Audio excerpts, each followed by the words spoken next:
अब जो है कोऑर्डिनेट ज्योमेट्री के बारे में थोड़ी सी जानकारी लेते हैं। और इसके बारे में जो सबसे ज़्यादा यूज आता है वो आता है इक्वेशन ऑफ पाथ और ट्रेजेक्टरी। इक्वेशन ऑफ पाथ और ट्रेजेक्टरी, इसका बहुत ही ज़्यादा यूज आता है। तो ये क्या है, ये हम लोग ऐसे समझते हैं कि जैसे अगर मान लेते हैं कि अपने पास एक कोऑर्डिनेट सिस्टम दिया गया है ना, और एक पार्टिकल एक स्ट्रेट पाथ पर ट्रेवल करता है ना, और इसका जो कोऑर्डिनेट है, जैसे ये कोऑर्डिनेट कहेंगे 4 2, फिर है ऐसे है 6 3, फिर है 8 4। ठीक है, ये इस तरह का जो है बहुत सारे पॉइंट हैं। ये है 0 0, मतलब अगर कोई पार्टिकल इस पाथ से होकर के जाएगा, ठीक है, तो इसके पाथ का इक्वेशन कैसे लिखेंगे। तो इक्वेशन ऑफ पाथ का मतलब होता है it gives the relation between x and y coordinate of points lying on the path और ट्रेजेक्टरी। तो जिस ट्रेजेक्टरी पर, जिस पाथ पर पार्टिकल ट्रेवल कर रहा है, उस पर खूब सारे पॉइंट्स होते हैं, इनफाइनाइट पॉइंट्स होते हैं। तो ये जो पॉइंट्स होते हैं उनके एक्स वाई कोऑर्डिनेट्स होते हैं। एक्स वाई कोऑर्डिनेट्स के बीच का जो रिलेशन होता है उसी को कहा जाता है इक्वेशन ऑफ पाथ और इक्वेशन ऑफ ट्रेजेक्टरी। ठीक है, तो यहाँ पर देखेंगे खास रिलेशन दिख रहा है कि एक्स कोऑर्डिनेट जो है वाई कोऑर्डिनेट का डबल है ना। तो y जो है वो है x बाई 2। यहाँ भी देखेंगे x कोऑर्डिनेट है 6 और y कोऑर्डिनेट है 3। x कोऑर्डिनेट है 8 और y कोऑर्डिनेट है 4, है ना। मतलब हमें इस ट्रेजेक्टरी पर एक x पता होगा तो y का वैल्यू पता कर सकते हैं। अगर x का वैल्यू 2 रखेंगे तो y का वैल्यू आ जाएगा 1। अगर x का वैल्यू 4 रखेंगे तो y का वैल्यू आ जाएगा 2। x का वैल्यू 6 रखेंगे तो y का वैल्यू आ जाएगा 3, है ना। इस तरह से पता कर सकते हैं, है ना। तो इक्वेशन ऑफ पाथ का मतलब हो गया कि x और y कोऑर्डिनेट्स के बीच का रिलेशन। ठीक है, तो अब पाथ जो है वो कितने तरीके का हो सकता है। पहला हो सकता है स्ट्रेट लाइन, है ना। तो स्ट्रेट लाइन का इक्वेशन कैसा होता है, अब आप देखेंगे कि जैसे ये एक एक्स एक्सिस है, ये वाई एक्सिस है, और इन जनरल अगर मैं एक लाइन ड्रॉ करूं, ये लाइन हो गया ऐसे। ठीक है, तो ये जो लाइन है इसका अपना कुछ स्लोप भी होगा। स्लोप तो हमने पढ़ लिया है, ये एंगल मान लेते हैं थीटा है। और ये जो स्ट्रेट लाइन वाई एक्सिस पर जहाँ काटता है, जहाँ इंटरसेक्ट करता है, इसको इंटरसेप्ट कहा जाता है। ये हाइट मान लेते हैं c है। ठीक है, तो इसका जो इक्वेशन होता है स्ट्रेट लाइन का, उसको लिखते हैं y is equal to mx plus c, where m is equal to tan theta is equal to slope of straight line. और जो c है, c को कहा जाता है इंटरसेप्ट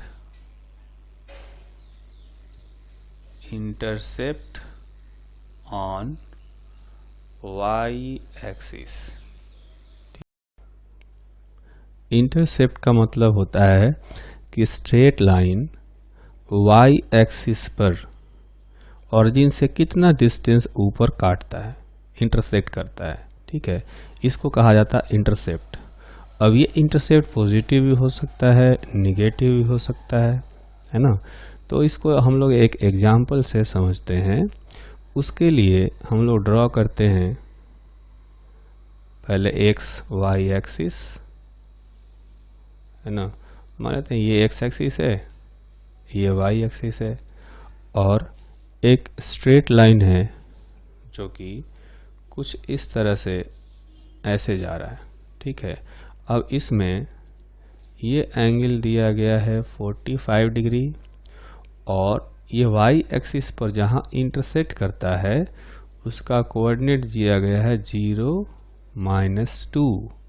तो आप इसमें देखेंगे कि जो इक्वेशन होता है स्ट्रेट लाइन का y = mx + c में जो स्लोप है m, उसको हम लोग लिखते हैं tan 45 डिग्री यानी कि 1 आएगा।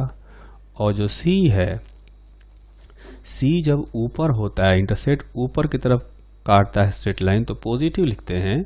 लेकिन इस क्वेश्चन में जो इंटरसेप्ट है वो निगेटिव एक्सिस पर है, इसका कोऑर्डिनेट है -2, तो c का जो है वैल्यू हम लोग रखेंगे -2। और इस तरह से ये जो इक्वेशन है वो हो जाएगा, m का वैल्यू रखेंगे 1 × x और c के जगह पर रखेंगे -2। तो ये स्ट्रेट लाइन का इक्वेशन आ गया, ठीक है। ऐसे ही और कुछ इक्वेशन हम लोग देखते हैं। जैसे हमसे ये कहा गया कि एक ऐसा स्ट्रेट लाइन है, एक ऐसा स्ट्रेट लाइन है जो कि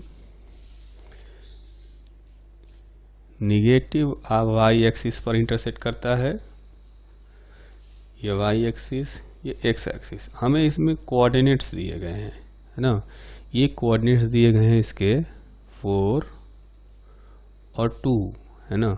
इसके कोऑर्डिनेट दिए गए हैं 2 और -3, ठीक है। अब इस स्ट्रेट लाइन का इक्वेशन हमें फाइंड करना है। Find equation of straight line. तो क्या करेंगे, अब देखेंगे x कोऑर्डिनेट 4 है, यानी ये डिस्टेंस 4 होना चाहिए। इसका y कोऑर्डिनेट -3 है, तो ये डिस्टेंस 3 होना चाहिए। तो ये 3, 4, 5 वाला ट्रायंगल बन गया, है ना। तो इसमें से ये एंगल 37 डिग्री होना चाहिए, क्योंकि 3 के सामने वाला एंगल है, तो ये एंगल भी 37 डिग्री होगा।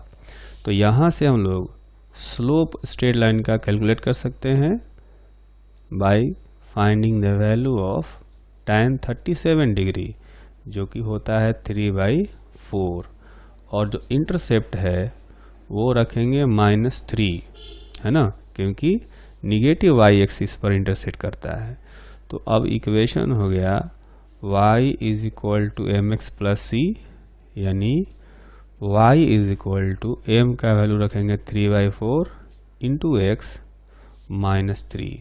ये स्ट्रेट लाइन का इक्वेशन हो गया। उसी तरह से ऐसा हो सकता है कि कोई स्ट्रेट लाइन बिल्कुल y एक्सिस के पैरेलल हो या x एक्सिस के पैरेलल हो। अगर x एक्सिस के पैरेलल होगा, है ना, मान लेते हैं ये यहाँ पर इंटरसेक्ट कर रहा है, जिसका कोऑर्डिनेट है 0 और 4, ठीक है। तो इसका जो स्लोप आएगा, स्लोप यानी कि m = tan 0 हो जाएगा स्लोप, है ना। और जो इंटरसेप्ट है वो हो जाएगा +4, क्योंकि ये हाइट आएगा +4। तो इस स्ट्रेट लाइन का जो इक्वेशन है वो हो जाएगा y = mx + c। m तो 0 है और c का वैल्यू है 4, तो y = 4 हो जाएगा, ठीक है। इसी तरह से अगर हम लोग x जो एक्सिस है उसका अगर इक्वेशन निकालना हो, equation of X axis is y is equal to 0। X axis भी एक स्ट्रेट लाइन है, इसका इक्वेशन हम लिख सकते हैं y इज इक्वल टू 0, क्योंकि ये ऐसा स्ट्रेट लाइन है जो कि ओरिजिन पर काट रहा है, स्लोप 0 है, तो स्लोप भी 0, इंटरसेप्ट भी 0, इसलिए y इज इक्वल टू 0 हो जाएगा। ठीक है, उसी तरह से जैसा ये आया इक्वेशन, उसी तरह से हम लोग ऐसा करें अगर कि y एक्सिस के पैरेलल कोई स्ट्रेट लाइन लेते हैं, कुछ इस तरह से, जैसे ये x एक्सिस हुआ, ये y एक्सिस हुआ, और हमने एक स्ट्रेट लाइन ड्रॉ किया ऐसे। ठीक है, अब इसका कोऑर्डिनेट है 4, 0। ठीक, तो अब हमें इसमें ऐसा करना पड़ेगा कि जो इक्वेशन है उसको लिखना पड़ेगा। पहले इक्वेशन में लिखते थे y is equal to mx plus C, अब लिखेंगे x is equal to my plus C, है ना। अब m कैसे निकालेंगे?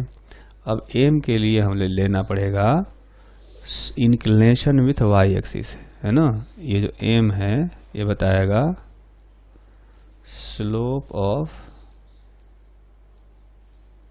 Straight line with respect to y axis. हमने इक्वेशन को चेंज कर दिया है, पहले हम लोग x एक्सिस से देखते थे इंक्लिनेशन, अब देखेंगे y एक्सिस से इंक्लिनेशन। अच्छा, जो c है ये है इंटरसेप्ट ऑन x एक्सिस, है ना। तो यहाँ पर जो स्लोप होगा वो हो जाएगा 0। देखेंगे y एक्सिस के पैरेलल है, तो उससे जो इंक्लिनेशन है, जो झुकाव है, वो है 0, और जो इंटरसेप्ट है x एक्सिस पर ये है 4, तो c का वैल्यू रखेंगे 4, तो इक्वेशन आएगा my प्लस सी, m हो गया 0 और c का वैल्यू हो गया 4, तो x इज इक्वल टू 4 हो गया। बिल्कुल वैसे ही आया है जैसा पिछले केस में आया था, y इज इक्वल टू 4। इसका इक्वेशन आया था y इज इक्वल टू 4, और इसका इक्वेशन आया x इज इक्वल टू 4।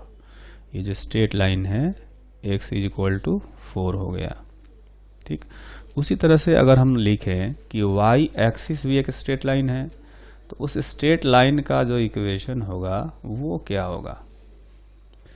तो ऐसा कह सकते हैं कि equation of y axis is x is equal to 0, है ना। x इक्वल टू 0 करेंगे क्योंकि y एक्सिस जो है तो स्लोप तो 0 ही आएगा, ऐसा ही, लेकिन इंटरसेप्ट हो जाएगा 0 क्योंकि ये ओरिजिन से पास कर रहा है y एक्सिस। ठीक, तो ये कुछ इक्वेशंस थे स्ट्रेट लाइन के जिनको हमें हमेशा याद रखना चाहिए, बार बार यूज में आते हैं। ठीक, इसके बाद एक इक्वेशन आता है, उसको कहते हैं इक्वेशन ऑफ पैराबोला, है ना। पैराबोला क्या होता है? ये एक्चुअली में एक कोनिक सेक्शन है ना। जैसे अगर मान लेते हैं अपने पास ये कोन दिया हुआ है, ठीक है, ये कोन है, इस कोन को हम लोग कई तरीके से काट सकते हैं। ठीक, अगर इस कोन को हम लोग ऐसे काटेंगे हॉरिजॉन्टल, तो इसका जो क्रॉस सेक्शन दिखेगा वो बिल्कुल सर्कुलर शेप का दिखेगा, है ना। ये होता है सर्कुलर। अच्छा, अगर इसको हम लोग ऐसे काटेंगे, तो ऐसे काटने से इसका जो क्रॉस सेक्शन दिखेगा वो कैसा दिखेगा? वो कुछ ऐसा दिखेगा। इसको कहा जाता है पैराबोला। ठीक, अगर हम ऐसा करें कि इसको ऐसे काट दें, तो यहाँ पर ये जो सेक्शन दिखेगा कुछ ऐसा दिखेगा, है ना। इसको इलिप्स कहा जाता है। तो ये सब कोनिक सेक्शन है। कोनिक सेक्शन में पैराबोला का और एलिप्स का यूज बहुत बार आता है, इसलिए इसका इक्वेशन हम लोग समझते हैं। तो अगर ऐसा हो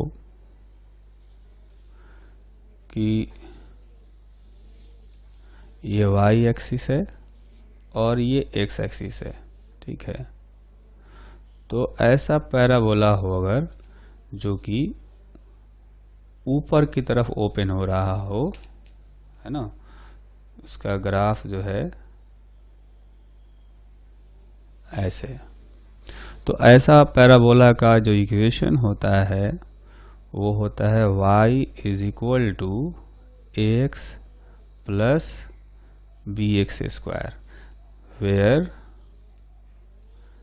a and b are positive constants, ठीक है, जिसमें से ये जो इक्वेशन आया ये क्या है, ये है equation of parabola,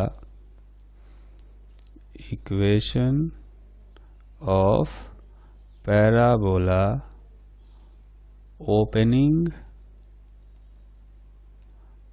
opening upwards, जो कि ऊपर की तरफ ओपन हो रहा है। आप देखेंगे ये जो है ऊपर की तरफ एक्सपेंड होते जा रहा है, फैलते जा रहा है, इसलिए इसको कहते हैं equation of parabola opening upwards. इसी तरह से ऐसा भी पैराबोला होता है जो नीचे की तरफ ओपन हो रहा होता है। तो इसमें भी एक पहले ग्राफ बनाएंगे। ग्राफ के लिए हम लोग एक्स वाई एक्सिस लेते हैं, है ना, और ऐसा हो सकता है कि इसमें जो पैराबोला है वो पैराबोला ऐसा हो, है ना, जो कि नीचे की तरफ ओपन हो रहा है। तो ये हो गया पैराबोला ओपनिंग डाउनवर्ड्स, ठीक है। तो पैराबोला डाउनवर्ड्स का जो इक्वेशन होता है उसको लिखा जाता है ax माइनस bx स्क्वायर, है ना, ये होता है equation of parabola opening downwards, where a and b are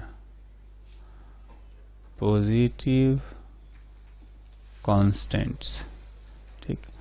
अब ऐसा भी हो सकता है कि y एक्सिस है और x एक्सिस है ना, तो एक पैराबोला ऐसा हो सकता है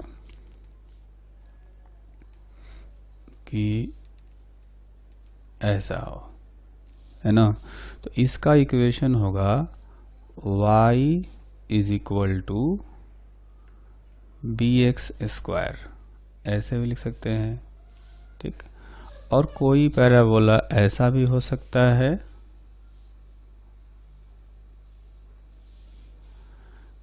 जिसमें जो पैराबोला है वो x एक्सिस के अबाउट सिमेट्रिक है, ऐसे। तो इसका इक्वेशन हम लोग लिखते हैं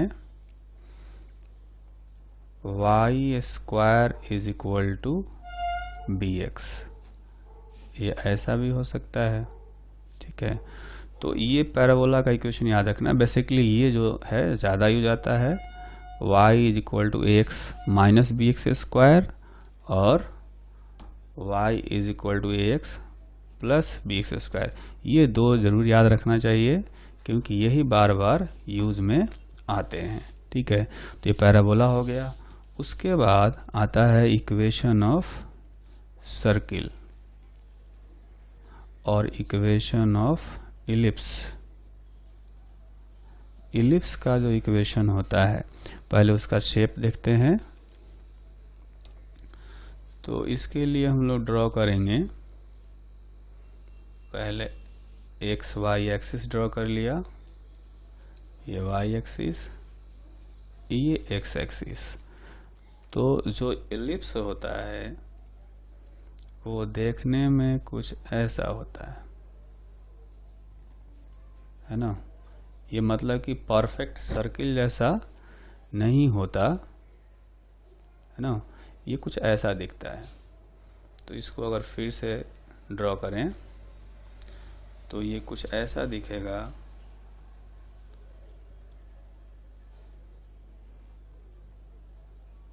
ऐसा कर सकते हैं, है ना।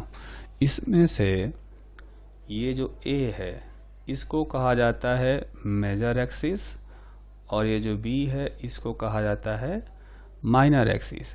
इसका जो सेंटर है वो है ऑरिजिन पर। तो इसका इक्वेशन लिखते हैं X square by A square plus Y square by B square is equal to 1। ठीक है, ये हो गया equation of ellipse. Equation of ellipse, ठीक है। अच्छा, अगर इसमें ऐसा हो कि A और B इक्वल हो जाए तो फिर ये सर्किल बन जाता है ना। तो इसको हम लोग फिर से लिखते हैं कि if A is equal to B is equal to R then X square plus Y square is equal to R square. तो इलिप्स का इक्वेशन ही ऐसा कुछ दिखने लगेगा, है ना। इसको देखें इक्वेशन को। इक्वेशन ये था, ये A हो गया R के इक्वल, B भी R के इक्वल, तो R स्क्वायर कॉमन लेकर के उस साइड ले जाएंगे तो आएगा X square plus Y square is equal to R square, है ना। तो ये इक्वेशन आ जाएगा यहाँ पर। तो ये हो गया equation of a circle of radius r and center at origin, है ना। अगर इस सर्किल का फिगर बनाए तो फिगर कुछ ऐसा दिखेगा, है ना।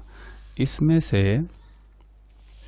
एक्स एक्सिस जो है अपना ऐसे बनाया जा सकता है, ये एक्स एक्सिस, ये वाई एक्सिस, और ये रेडियस हो गया r, और इसका जो सेंटर है वो है 0 0 पर।